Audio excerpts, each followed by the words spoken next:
Ever since I was a kid, this is what you love about sports. This is going to be those Yes. old NFL films. Today, they met on the gridiron. Tom Right. Brady's got a bunch of trophies, but he wants another one. Oh, this is going to be the greatest. All right, so Oh, yeah. switching subjects, again, appealing to your Yes. wisdom, your great wisdom.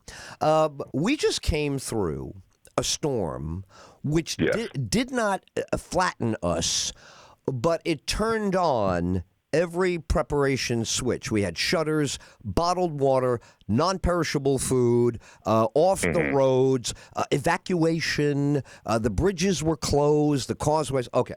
So in the middle of all of that, when water is scarce and canned food is scarce, some people raise the price and they say it's because it's scarce. The other people keep the price the same and say it's the least we could do for you people. You're already in trouble. Right. What is the word to you when you hear the word price gouging? What does price gouging mean to you? That means greed, especially in a situation like that with Hurricane Dorian. People are trying to, hunker down and try to survive it. You would take advantage of that by gouging the people's prices. You don't do things like that. You said earlier about common sense, Ed. If it was common, everybody would have it. That's the deal. Nobody has it. So dealing with that, you're going to take advantage of a situation that's obviously, organic, that we cannot control. We're trying to prepare ourselves for the worst if possible, and you want to take this time to go into people's pockets. Now, who's to say you do this and live to spend the money? You might take a dirt nap after this. So you could be somewhere, dead. I'm not trying to be mean, but it's the fact that let's be realistic again. You cannot do that. The people who kept the prices there, they should be honored. They really should. I But agree the with others, you. I honored them. Yeah. I said it. That water is easy to see how you could mess with that, right? If you took Right. $1 a bottle and you changed it to $2 a bottle, no one's even going to complain that day. They're not even going to get in your Right. face. They're going to grab it and run.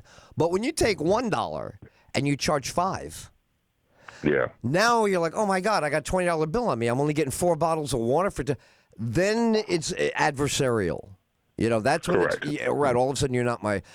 All right, now, what was our final topic? All right, final topic on Yeah. the list. Anything you want to bring up is fine, but I'm curious on this one. Okay. I posted an article on Facebook last evening that says what I've always believed, but I guess some doctor wrote it up beautifully and put up a little chart. And his article is a research finding out of Harvard. So at least somebody smart came up with this. Doesn't mean it's right, but at least the Right. smart kids worked on this. And Got it. they say that if you and I are careful enough at the supermarket, vegetables and crazy stuff, eggplant,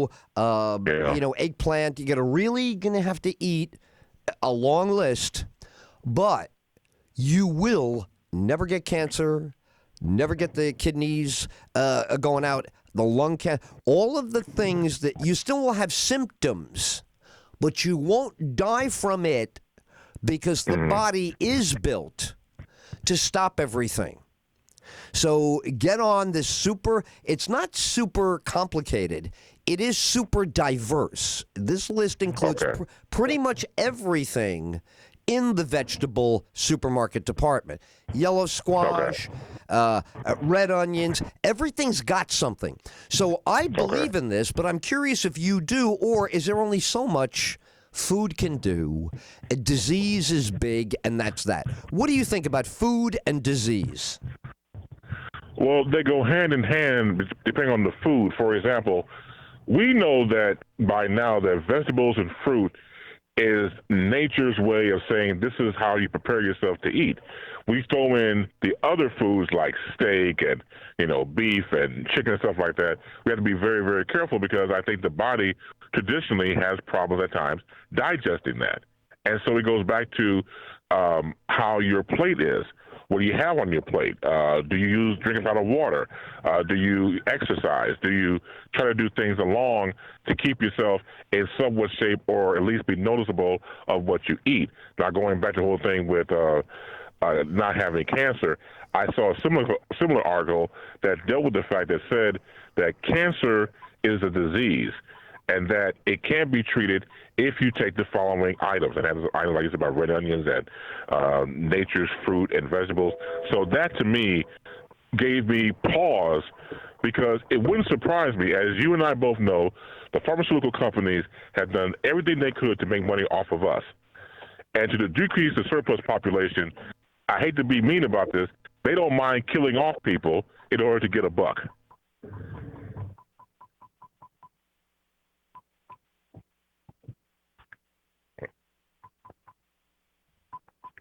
Hello? Yeah, we dropped out there for a second. I lost you, but you're okay. back. Yeah, yep. Okay, so I was saying real quick that when it comes down to eating fruits and vegetables, it's nature's way of saying this is what you're supposed to eat. Oh, yeah, right. Right. Here's the thing.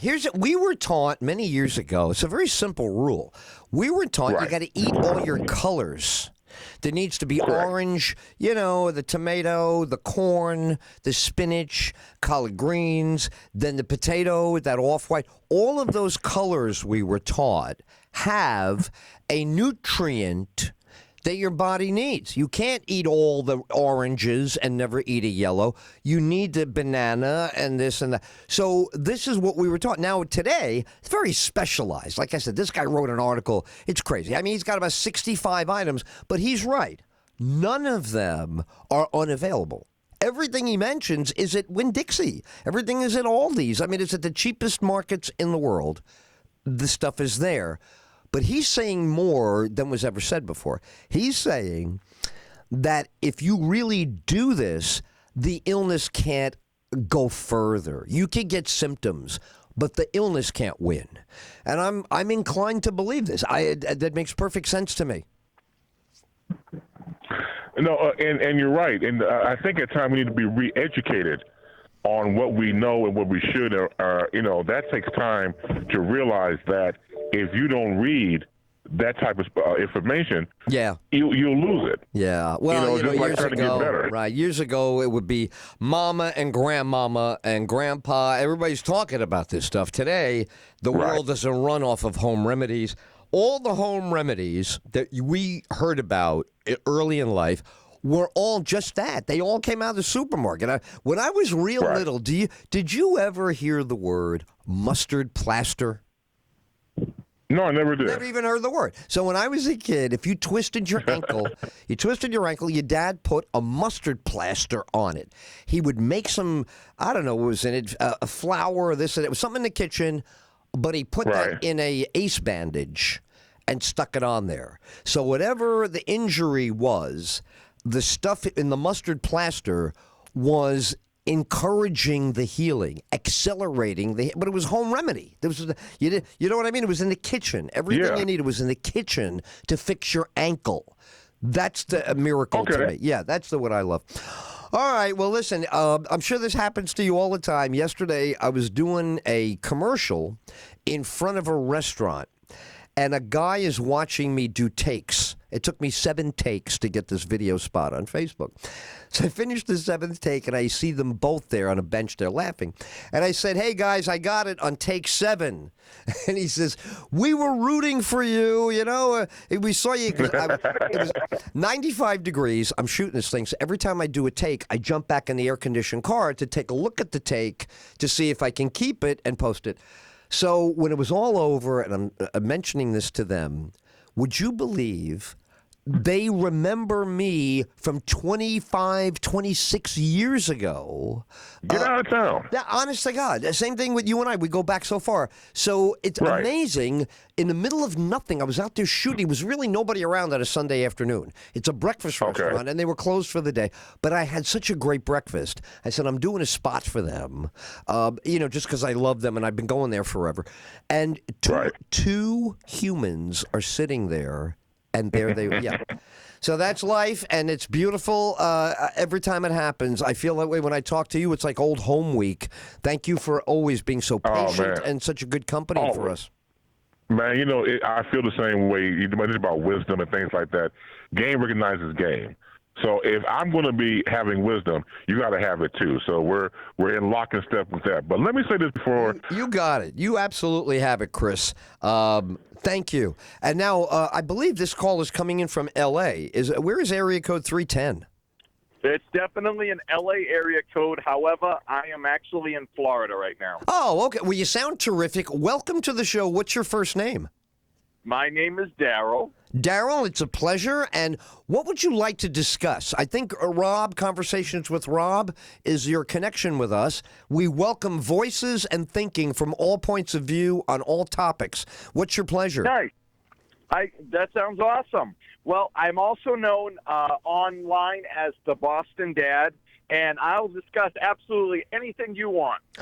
Well, you got the right guy, Boston Dad. I would love to begin with your title and say the dad thing right away in America looks like another endangered species. Yeah, it does. Go ahead. What are your thoughts on the diminishing influence of the title and the consistent reliability of the role of dad? This is a great topic.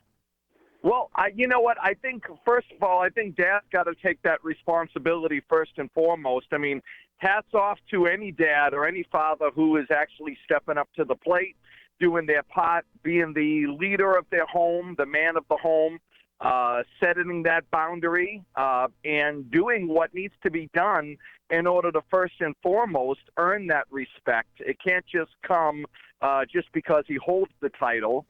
And you know what? And shame on the folks that are out there just, spewing sperm and not, holding up the title of being a father or a dad and being irresponsible or letting life get the best of them to the point where they give up their responsibilities.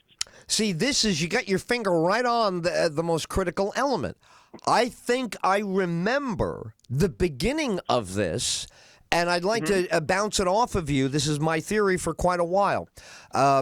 I'm a kid of the early 60s. I mean, a little kid, not a protesting kid, like a kid, 6, Sure. 7, 8 years old. And they start with, and I'm picking this up as a kid, you know how they want to legalize marijuana? This was all about divorce must be easy everywhere in America. Mm-hmm. Vegas was the leader, but it was celebrated if a woman stood up. I'm out. I'm not taking it. It was rah-rah. Then, right on the heels of that, the feminism of the late 60s, then the abortion. To me, and again, I don't mean to throw a nuclear bomb in there. I don't know how you feel about that. But to me, it's part of a narrative. There's something happening to the Donna Reed family. What are your thoughts on those data points? Well, yeah, I couldn't agree with you more. We definitely have the Donna Reed type family. My wife and I have been married now for almost 20 years. We have 2 kids. We have a very good relationship. We share a mutual respect for each other in our marriage and with our children as well. We definitely hold family Christian values. We're not over the top. I will say that we know people of all, types per se, especially in doing what I do with entertainment. You meet all types of folks. But I will say that, unfortunately, the Donna Reed type family has really gone away because of the fact that nowadays anything goes. So people are kind of losing their moral ground and their moral value. And, that's the sad part about it. So nobody knows exactly where they stand, and they look at the news and they look at social media and they get even more confused because they don't know what's right, what's wrong. They're afraid to state their opinion, as you do, which I think is admirable, and, because they're afraid of being rejected.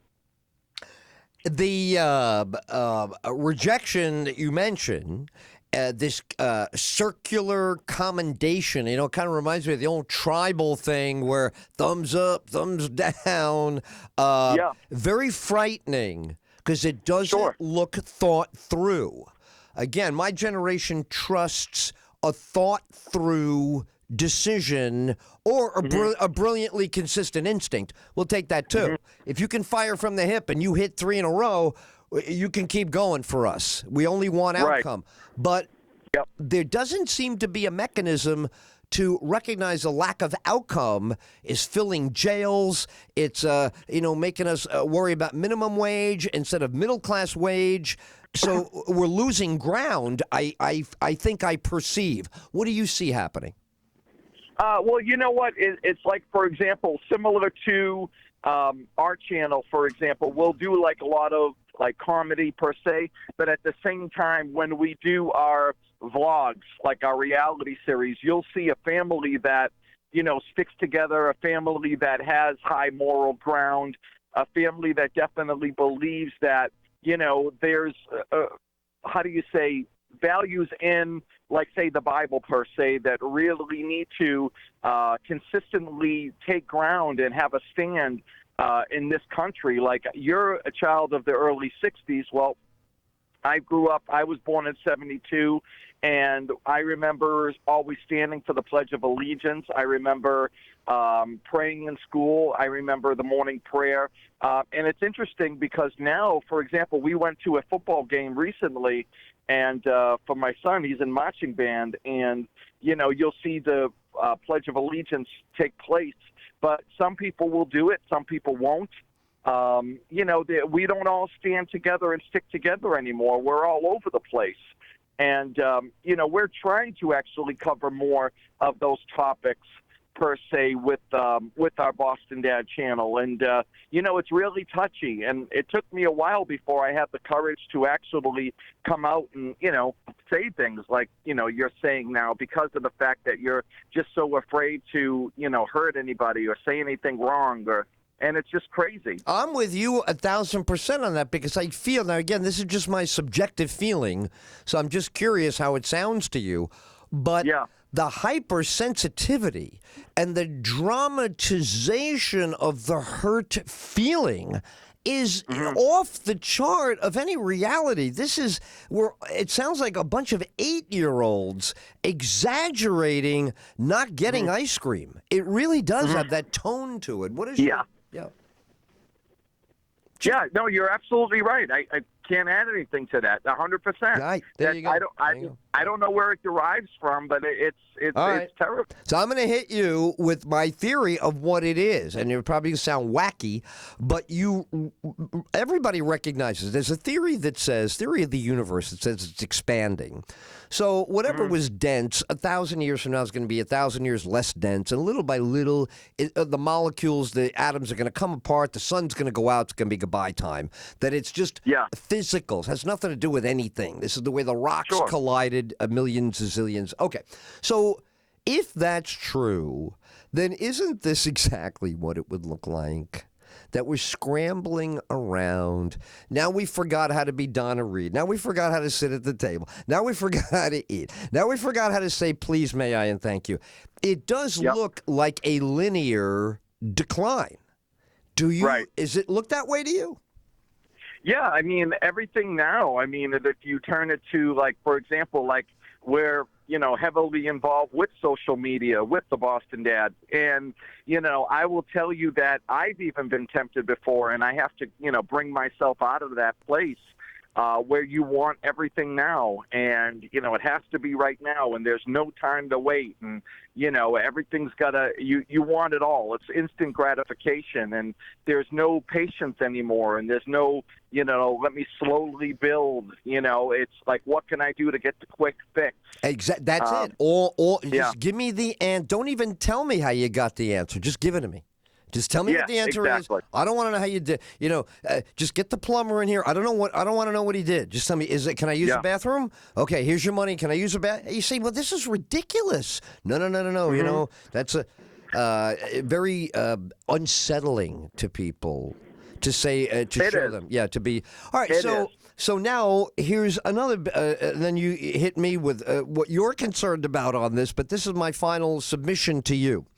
When I see this now, I feel like I should talk about it, but is there an inevitability that when we get older, we should get on to? Because as I said to another caller today, I'm a kid, civil rights. I'm a kid with the shoot the Kennedys. That was crazy when I was a kid. The Kennedys were getting shot. I'm in second grade, they kill one, then they kill another one in sixth grade. No, I mean, it's insane. Then the other one drowns a girl. I mean, I couldn't get out of elementary school without the freaking Kennedys. Always. Always. Yeah. All right. So you say, when I get older, it'll be better than this. We got a whole life to make And what happened? Beyonce's against the cops and the racism and the black and this and who's he watches. And they'd say, my God, this is the exact same movie I came in on for the complaint department.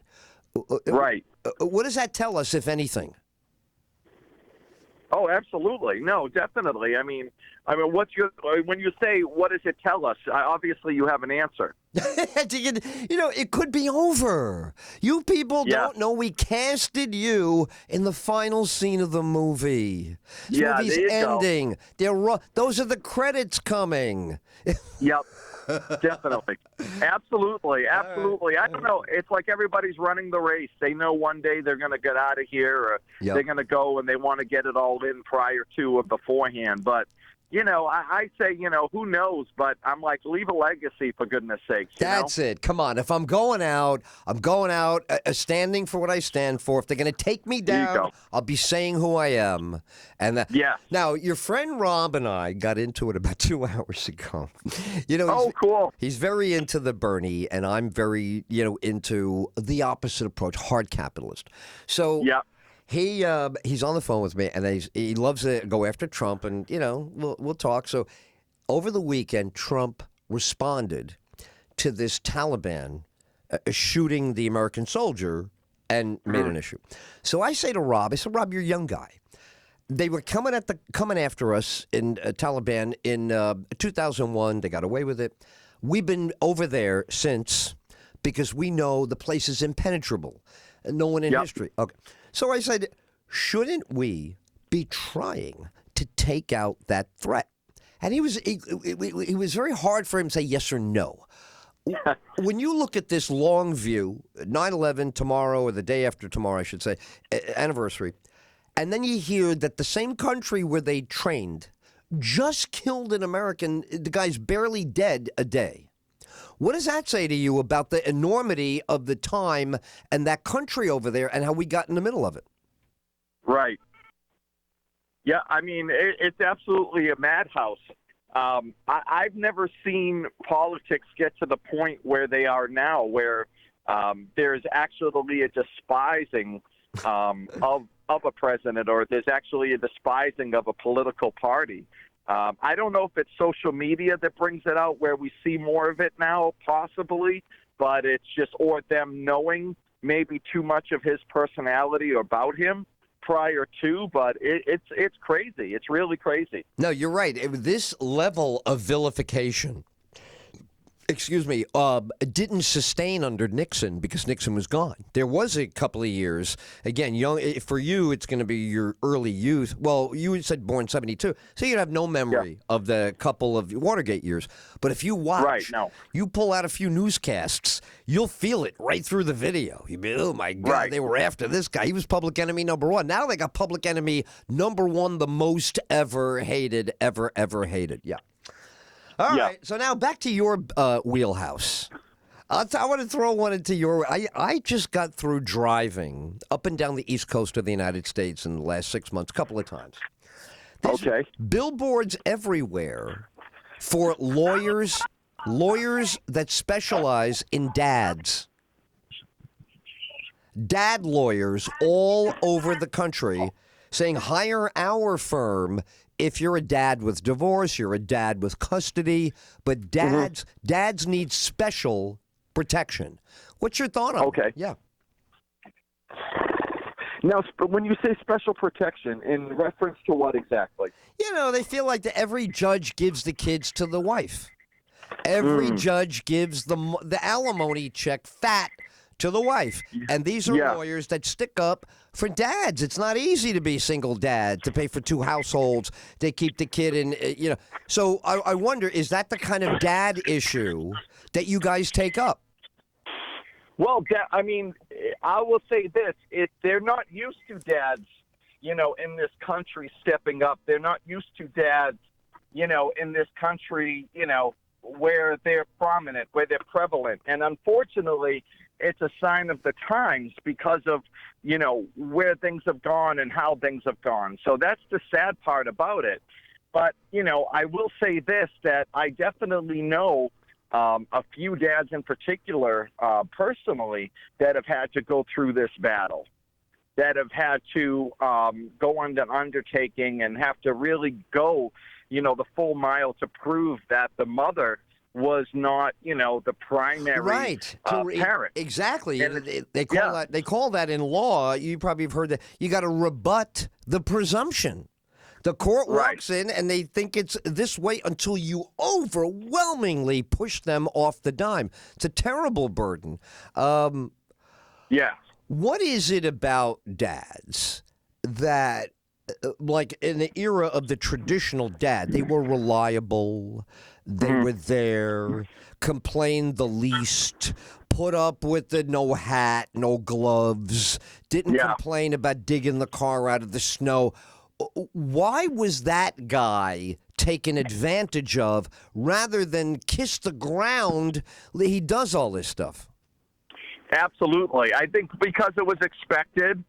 I think there's a level of expectation that takes place. You just get so used to them having to take that role. And if they don't take that role, then, it's easy to really poop on somebody who's not. But, it just is what it is. It's a level of expectations. But, I think we have to speak up, and I think we have to get more involved, and I think it's great. So when you have, for example, even though a lot of it again is comedic, when you have a channel that's coming from a dad perspective, I think that again is just rare because there's not a lot of that. If you look at social media, you'll see there's definitely more women that are doing this than dads are doing. Absolutely. Right. If you say that you have an interesting woman's sitcom today, oh my God, please tell us. If you say you got a sitcom about a funny dude,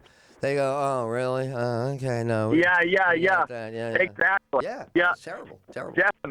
Definitely. But, it just is what it is. We just got to continue to, be good examples, to be prime examples of what a dad, is and should be. I really think that's important nowadays. That's ultimate. I think that's the ultimate influencer. People are not stupid. When you see something clicking for somebody, you don't need to be told, pay attention. They capture your attention by what they're doing. Yeah, absolutely. All right, well, I've enjoyed this call. So how do I listen to you guys and connect with you? Let's give yourself some nice plugs and get me into how do I follow you, watch you, tell me about the channel as a viewer. Go ahead.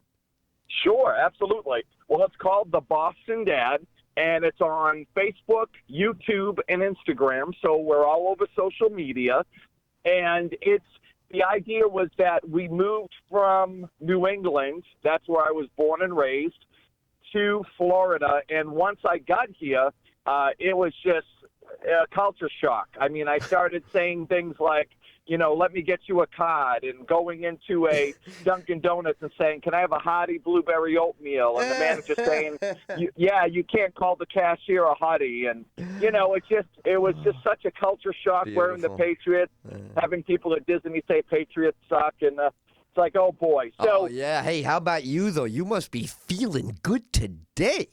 I'm watching. I said to my girlfriend, I said, she goes, you want to check in on the game? I look at the game and I go, we don't have to watch this game. She goes, why? That's awesome. I love it. I said, we're going to blow them out. I said it's going to be 56-0, and she laughed. Wow. And it was 33-3 or something. It was beautiful. So yeah, man. You were close. That's it. Those are the joys in life. See, right away, here's what I love about comedy that you do, and I do stand up also. There's something beautiful about taking this bizarro world and having a good laugh about it therapeutically to get back in the game. Yeah, I love it. And that, and that's the joy of life too. And I love that you do stand up because, yeah, people, you don't realize how much people need to laugh and need an escape out of life. And that's why we'll continue to do what we do because it brings so much joy to people's lives because they're so sick of the negativity. Absolutely. I mean, that's it. Really, that's the public service today. You guys are public service. When you get laughs, that's as good as helping put up a traffic light in today's world. You're absolutely right. I didn't know that until people started to say so. I had no clue. Well, no clue. That's why it'll be great with you guys because you don't even have to think about that. Just keep making them laugh, and then let the other people figure out why that's so great. Because the act of creating the laugh is the real gift. Daryl, there you go. Daryl, you're fantastic. So we're going to get to talk again. You're going to come and chat with us again. Sure, I'd love to. This was a blast. Thank you. Same here, and I will become a viewer and a follower of you guys immediately. This was great today. Wow, fantastic. Awesome. Yeah, thanks, man. And thanks to Rob in Orlando for setting that up. All right, so we did it all out of order today. I had technical issues starting the show. Friday was another nightmare. We got on late. I can't even tell you what went on Friday because honestly, we just got our fingers crossed about it. It has nothing to do with the show. It's just something near and dear to our heart. Fingers crossed on that. What else? Oh, there's so much else to mention. Okay, we met the greatest guy in the world yesterday, Steve at Lily's. Now, Steve's wife, Anna, is sitting there going, oh, my God, is this radio guy going to leave us alone? And Steve is like, tell me more. And Steve did the thing that I love the most. He's one of these guys, he's into stuff, right? He says to me, do you know about the law of one? And he's got a great radio voice. And I go, no, tell me. And within 2 seconds, I'm looking it up, and he's right, and he's got me interested. Next thing he does, so we're eating breakfast, and they're at a table next to us at Lily's, and we're having a great time. So a couple of minutes later, he does this origami with like a dollar bill. I can't do. When I was a kid, I used to give up on origami all the time. They did origami in my playground when it was like 100 degrees and you couldn't play, basketball. They'd say, "Come on, kids, we're doing origami." I would sit there and go crazy. I couldn't fold anything the right way. I didn't understand. It wasn't happening for me. Other kids were. So Steve yesterday, he's got a background in the military. He's got all this knowledge. He's a very deep thinking guy about society. And then he does the origami. And he gives one to my girlfriend. He gives one to me. And I said, well, we're going to be fast friends with this guy. So I immediately hook him up with the Ed Tyll T-shirt. And as you see on Facebook and Instagram, he looks great in our T-shirt. So Anna, I love you, the wife. Pardon me, a father-in-law. I got it all. Two great gals and Steve at the table next to us. Thank you. Also, we went into the retro store. We should have had this 50 years ago. It's a fantastic store. Thank God we finally. Mandy, thank you for opening retro. I forget the whole name of the store even. I have a card for it inside. It's next door to Lily's in Satellite Beach on A1A. You come over the Pineda Causeway, and you come about a quarter of a mile south. You hit the 7-Eleven, and then you go right into the shopping center, and you will find Lily's. Then you will find the retro store with the. I bought A Hard Day's Night yesterday. I haven't had the album A Hard Day's Night since I was a kid. I don't know what happened to my original. Bought one yesterday and was rocking it like the Beatles. Had just come out all over again, all because of Mandy and her amazing store. Mandy and I have spoken on the phone, but now we've met. So now the love affair is on with her store. She got everything. She got jazz albums, posters, T-shirts, Woodstock T-shirts, everything. Just a beautiful, beautiful store. The retro store right next to Lily's Beachside Restaurant, both on A1A. Lily's address is 240 A1A. So I'm going to guess the retro store is like 250 or 248 or something. They're side by side. Right next to... the Warehouse Bar is over there, too. Very nice. Bizarro's Pizza is in that shopping center. Oh, I'm leaving out the lovely Mika. Mika, if you are listening, did we have the loveliest conversation in the Final Dimension yesterday? They are a great smoke shop, a terrific place to go and get all of your smoking gear, whatever you need. They have it. And that lovely business has been there in Satellite Beach, like Lily's, as far back as I can remember. So I love that. Extra special, don't you? You go into a place you've been going into for years. Now, Mika, yesterday, we had the greatest conversation. She's so attentive and considerate. I don't know how to say how great she was yesterday, but she was terrific. So you got Mindy, who was great at Lily's. Then you have Mandy, who was great at the retro store. Then at Final Dimension, it was Mika. They're all M names. Mindy, Mandy, and Mika. Did I have a day? I met Steve, met these lovely girls. Oh, did I have the best breakfast? No one asked me today about my breakfast. Dan Gaffney and Rob Sussman, Susan Monday, all my colleagues from Delaware, 105.9. Oh, my God, are you serious? Yeah, you are serious. I knew it. I knew that you would neglect that, and then we'd have to go back. We'll fix it. But that's because you didn't look. All my colleagues know breakfast is huge with me. I used to go to the West Side Diner, I don't know, 3 or 4 times a week. I'd call in the lovely British lady, would take my order. Hello, Edward. Good morning, Edward. And I would get such a kick out of this $5 breakfast. I would get sunny side up eggs, well done bacon, dark toast with actual butter, napkins, and everything. I was off the hook. It was so good. Every day. I now relocate and do not have a breakfast place anywhere nearby. And I don't want a chain fast food breakfast. That's not what I do. That's not breakfast. If I was starving out in the middle of nowhere, yes, I would sustain off of it. But I'm talking about a breakfast.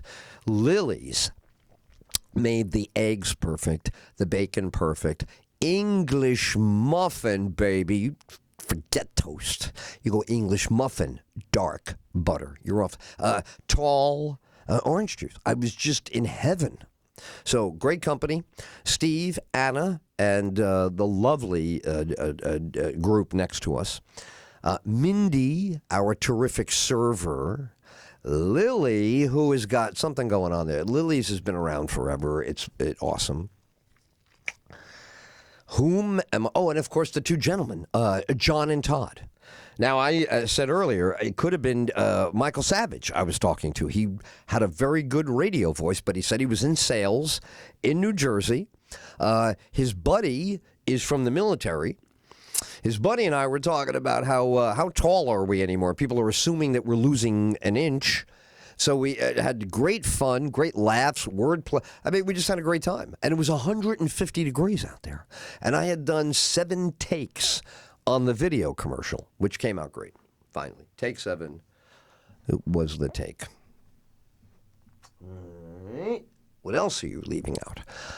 Okay, we have a terrific new website. Any minute, I'm a little disappointed I don't have the website out today for you, but I am going to say with confidence, 1 week from today, the website. You know, our official launch is October 1st.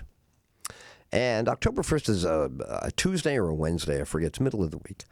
And I was going to hold it back until then. But they said you don't do that in the world of the web. You just put it out there organically. The website has got to grow, and it's kind of like your lawn, you know.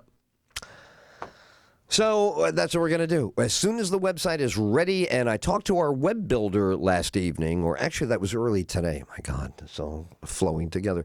He has the final stuff is been loaded. So we're going to fine tune it, tweak it, make it nice, and then you guys are going to run all over that website and tell us what you want us to do. Everything you don't like, everything that's missing, everything we forgot that you tell us about, we're going to get to. we're going to do. What else am I forgetting? Oh, of course, yeah. The Ed Tyll merchandise is in. The Ed Tyll hoodies, the Ed Tyll T-shirts, the Ed Tyll long sleeve T-shirts. They're all in. So I thought we were sending out over the weekend. We could not ship on Saturday. We had a big studio installation. And today, I don't think we're going to get to the post office before 5. So let's say they ship tomorrow, and everybody gets a tracking number, so not to worry. But we do have, I'm hearing that. Yeah, who's doing that? Really? Huh. Fascinato. Really? I am detecting. Yeah, it's gone now. Crazy, man. All right, I think this is everything. I don't know what else I could have forgotten. The merchandise looks terrific. John Hart, the screening job in Margate down there, John Hart, screen printing. Fantastic. John's a great guy. We talked. He's going to do a little bit with us on 9/11, which is coming up this week on Wednesday. Ugh, I don't like thinking about that. All right, anyway, what else is left? Is there anything? Please, can we just... I'm all out of coffee, so it has to be over, doesn't it? There's nothing left to complain. We talked about the lawn, the cutting guy, the $600. We did all that. Yep. Okay. Wow. Yeah. All right. Mm-hmm. Very good. What's this story down here? Doing anything with that? Tell you about the coolest cat I know. Holy mackerel. Ed Tyll. Ed Tyll. It's ready for... All right, so we missed Chris Long today. That sucks. I love Chris. We worked together years ago at a limousine company, and he's one of the funniest guys out there. Always made us laugh. Sometimes he was making fun of you, and you had to get used to it. But he's a funny guy. And we missed his call today, and we will get his call shortly. We're not going to let this guy get away. We love him a great deal. Catch my drift. Are we copacetic here?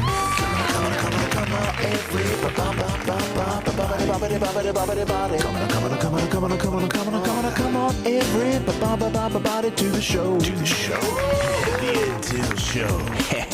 Ed Till's got all the news and storylines, talking about all the main events. He's just a voice in the wilderness that don't make no sense. Yeah, so come on, everybody, to the Ed Tyll way of thinking. Cause he never searches for middle ground. My man Ed don't sit on no fence. He's sorting facts with a razor's edge. And that, my friend,